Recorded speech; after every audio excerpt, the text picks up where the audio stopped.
How's it going, guys? Welcome back to the channel. We're going to be doing something pretty interesting today. So I'm sure you've all heard of Chernobyl and Fukushima Daiichi, I think it is. Nuclear disasters, right?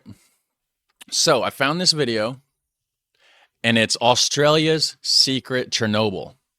That's right. Very interesting. I didn't know that there was a nuclear disaster in Australia. I don't really know a whole lot about Australia, but we're going to learn today. The original channel is called Fern, and there will be a link to that in the description section down below, as always. And yeah, we're going to find out about Australia's secret Chernobyl, guys. If you enjoy my channel, thank you. Hit like, hit subscribe. And if this is the first time that you've seen my channel, we're going to have some fun today. And hopefully by the end of it, I earn your subscription. This is Wittenoom. It's a place in northwestern Australia in the middle of the outback. Once, Wittenoom was the largest city in the region. Today, the houses are empty. On paper, this town no longer exists. The Australian government has removed it from official maps. What? You know, I like the animations, and I feel like I've reacted to this channel before. I'm not subscribed. I'm going to go ahead and subscribe to it now, though. I can already tell I'm going to enjoy the content. If I haven't reacted to this specific channel, I reacted to something very similar because the animations seem very familiar to me. The soil, the bushes, and even the dust in the air are highly carcinogenic. Every breath can be toxic. Carcinogenic, so that doesn't necessarily mean nuclear. Wittenoom is Australia's Chernobyl. Except that it's not radiation that makes this place so dangerous. What happened here? So it's not a nuclear disaster, it's something that's carcinogenic. Places like Chernobyl and Wittenoom show us how fragile our relationship with our environment can be. It's important to deal with limited resources consciously. Holzkern is the leading brand for watches and jewelry made from natural materials. Holzkern uses FSC certified wood and residual wood with a mine. 100 years on. It all starts almost 100 years ago with a mine. What kind of mine? In the mid-1930s, a small company begins to mine a blue mineral in these two gorges. In 1943, a larger corporation called CSR takes over the operation. The company wants to increase production. In 1947, with the support of the Western Australian government, CSR establishes a worker settlement 10 kilometers from the mine. Wittenoom is born. It's a typical town with everything you'd expect. A school, a hotel, a hospital, a post office, a bakery. And carcinogenic substances in the air, evidently. The town grows rapidly.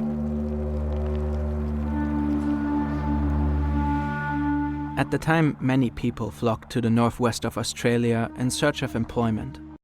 You know, that's interesting because I think most of Australia's population is in the southeast. So it's literally on the other side of the country where most of the people live. By the 1950s, 20,000 people live in Wittenoom. Oh, wow. The closest town to me only has 6,000 people. So that is, well, and then the closest bigger town to me only has like 15,000. So it's bigger than Warsaw, Indiana, which, like I said, has about 15,000. So that's a good sized town. The blue mineral in the gorges is in high demand. Within a decade, 161,000 tons are extracted. The mine is Australia's only supply. The fine-grained tailings of the mine are put in these dumps close by. But the inhabitants are smart. It's a waste if the tailings are just left lying around. They use the residues for constructing roads and buildings or as insulation. Okay. The fine blue granules are excellent for mitigating the extreme heat of the outback. What is it, The though? people spread them on the ground, on the sidewalk, around the houses, on the schoolyard, and on playgrounds. But there's a problem. Yeah, it's dangerous. This mineral is asbestos. Blue asbestos, the most toxic kind. Well, that's not good. Yeah, you get asbestosis cancer from that. Ugh. Too bad they didn't know about it at the time, huh?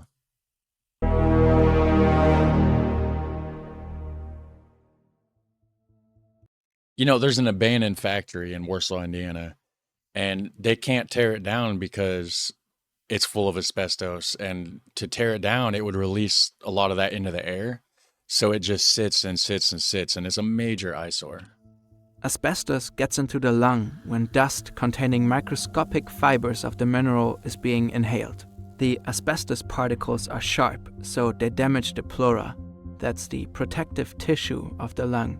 Prolonged exposure scars the organ and completely wrecks it. The result is shortness of breath, a persistent dry cough, and a lot of pain. This is called asbestosis, and it's clear asbestos causes it since the 1930s. Oh, wow. Since then, there have been attempts in various countries to regulate the use of the mineral. Now, if they found that out in the 30s, then why exactly was that town booming in the 50s and people were spreading it all over their sidewalks and everything else in the 50s? That's 20 years after they found out that it causes asbestosis or whatever. Nonetheless, after World War II, it's becoming immensely popular. Soon, asbestos is a staple in construction around the world. After all, it's strong, cheap, insulating, and widely available. The market is booming. Cancer causing. Kent Micronite cigarettes proudly advertise their asbestos filters. What? It's a wild time. Asbestos filters?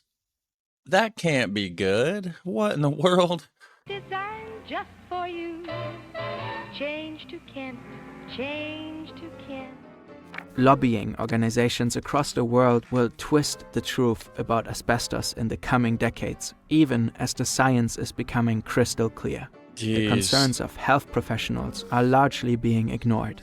The same rings tragically true in Wittenoom.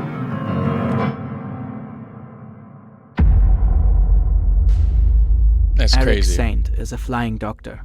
He travels to remote parts of Australia to take care of people. He visits Wittenoom in 1948, 1 year after the town's inception. He worries about it right away. He finds the dust concentration in the mine to be extremely dangerous. Oh, yeah. He informs the mine management about the extreme risks of asbestos. He also shares his concerns with the head of the public health department in Perth and predicts the greatest crop of asbestosis the world has ever seen. It couldn't have turned out good. Wow. When you say the facts were well known, could one have known at the time that exposure to that sort of dust could kill people? Yes. Unequivocally, the answer would be yes. Then why'd they ignore the concerns? What is going on down there in Australia 70 years ago? Nevertheless, no one takes action. Jeez. A few years later, Dr. Jim McNulty also starts to focus on the health of the workers on site. And my impression of the mine was that, I said at the time, it was the worst I'd ever seen in terms of dust. There was dust everywhere. You got dust in your hair, got it in your teeth when you walked around the mill. Wow. You put your hand on a railing, your hand came off black.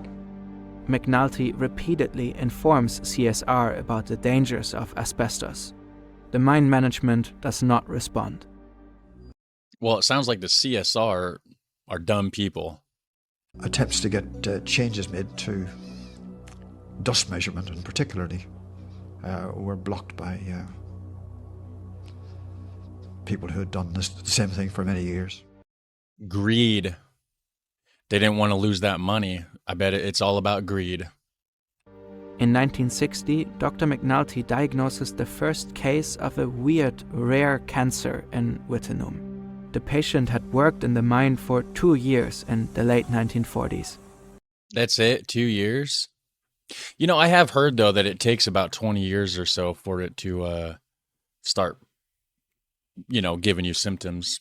You see, since the asbestos fibers are so fine and sharp, particularly the blue ones, they don't just damage the pleura, they get stuck in it, Ugh. often forever. They irritate the tissue and cause mutations. Kind of concerns me because that abandoned factory I was talking about that's full of asbestos, we used to go in there and play and just kind of hang out. And, it's an interest. I like, urban exploration and stuff like that. So an abandoned factory, with the basement and it's great for exploring. I found out about the asbestos after the fact. I guess they used to make like brake pads and they would use asbestos in the brake pads into like the 60s or something. And I guess the factory blew up, exploded, caught on fire, something like that in 1972. And it's just been sitting empty since then. But kind of worries me because it's been going on 20 years since I've been in there. I hope I don't get that. I would think though that it wasn't a lot of exposure if I did get any, but still it's a worrisome thought. This leads to mesothelioma, an untreatable form of cancer. It usually appears with a delay of 20 to 50 years after the asbestos has been inhaled. Okay. Within 5 years after McNulty's first mesothelioma patient, more than 100 additional cases appear in workers and former employees of wittenoom. At the time, that's more cases than in all other mines in Western Australia combined. Oh, wow. Throughout all these years, the town's residents are not informed about the dangers of asbestos. Really? They didn't even tell the people? Ah, man. They continued their everyday lives in wittenoom, completely unaware, surrounded by deadly blue dust. Wow. In 1966, CSR finally closes the mines in wittenoom, not because of health risks though, but due to economic reasons. That's it? So if it wasn't for economic reasons, they'd still be running it? Wow. Many residents leave, and the population shrinks rapidly. Well, good. In 1978, the government starts to close the town and urges the remaining residents to leave for their own protection. So they finally done something about it. Well, let's see, 40 years later? Or no. They started in 48, so 30 years later. At the same time, the health consequences for former miners and residents of wittenoom become increasingly apparent. More than 2,000 of them die from asbestos-related diseases. That's scary. The town is not radioactive, like Chernobyl, but being there for too long is deadly nonetheless. Today, Yeah. Western Australia has the highest recorded mesothelioma mortality rate in the world. Well, Some former citizens believe lost it. almost all of their family. One slow, agonizing death after the other. Does that make you angry? Yes. Yes, it makes me very wild. Very, very wild. I wouldn't have lost my husband or my parents if it That's- hadn't been for the asbestos. That's sad. I'm sorry.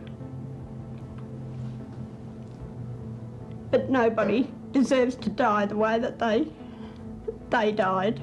No. It's cruel. In the 80s, CSR begins to lose major lawsuits against former workers and residents. I bet. Courts established that the company knew that asbestosis and cancer were extremely likely results of working in conditions such as those they permitted in wittenoom. Corporate greed, man. I tell you what, putting somebody's life at risk to make a couple dollars, I don't know, man. I don't know. I don't like it. CSR ends up paying millions of Australian dollars in damages.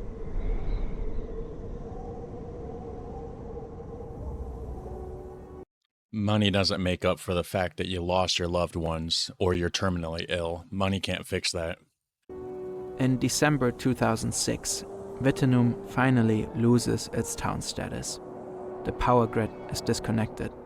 The town is removed from official maps and It took till 2006 to do that? Jeez. road signs. The blue dust remains. CSR left behind 3 million tons of asbestos tailings. They are at least 40 meters high and are located in the gorges near Wittenoom. Jeez. The fibers continue to spread through wind and water. Yeah. I was getting ready to say, like, I bet that the wind and stuff kicks it up. I wouldn't want to be anywhere near that town. This is the WAMA, the Wittenoom Asbestos Management Area. Okay. It covers over 46,000 hectares and is the largest contaminated stretch of land in the southern hemisphere. Yet, despite all of this, some people did not want to leave the town and their homes. In I mean, I get not wanting to leave your home. That's where you're used to being and stuff. But still, like, when you got that kind of a health risk, that's just, it's kind of necessary to go. some people did not want to leave the town and their homes. In 2022, the New York Times visited the last residents, an Austrian man named Mario Hartmann and Lorraine Thomas. Why are they still there? Both ignored the government's orders to leave. Officials had to ultimately escort Thomas out of her house. Now, the last residents are gone, and the town is being demolished. Do they wear hazmat suits when they go in and work on it, I wonder? But there are still people in Pilbara. The Banjima are indigenous people who inhabited the land around Wittenoom long before the mine was ever set up. The area has great cultural significance for the Banjima.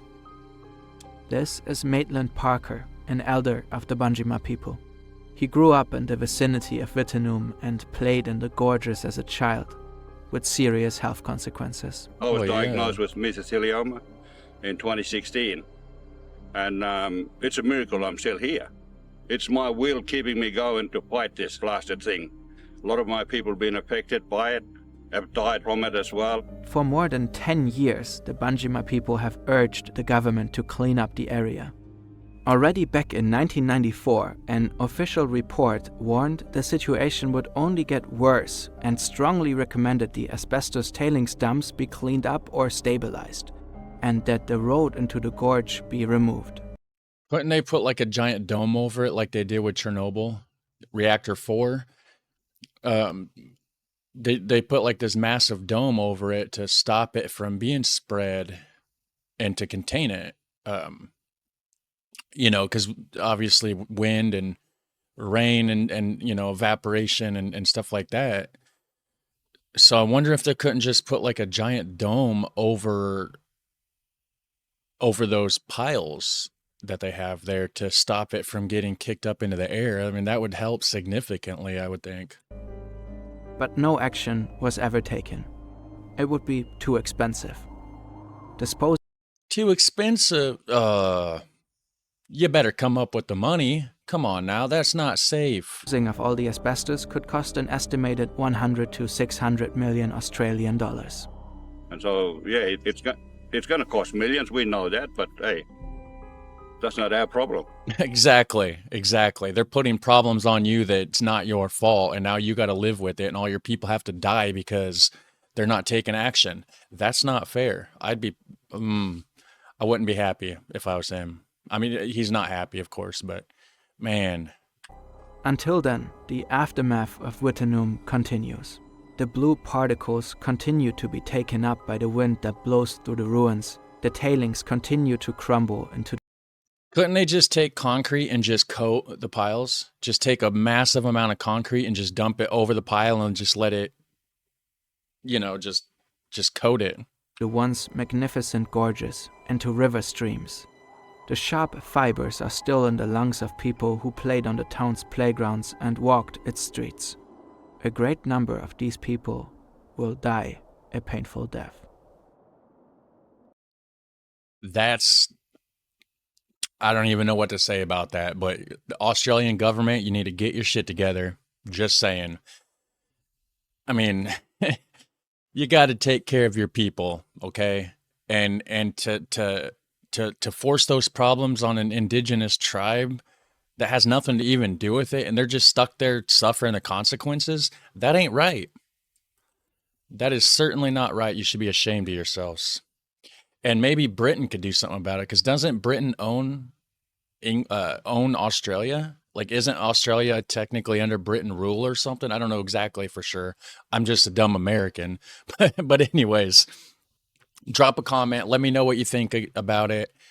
And yeah, until next time, guys, have a super fun, awesome day. Take care.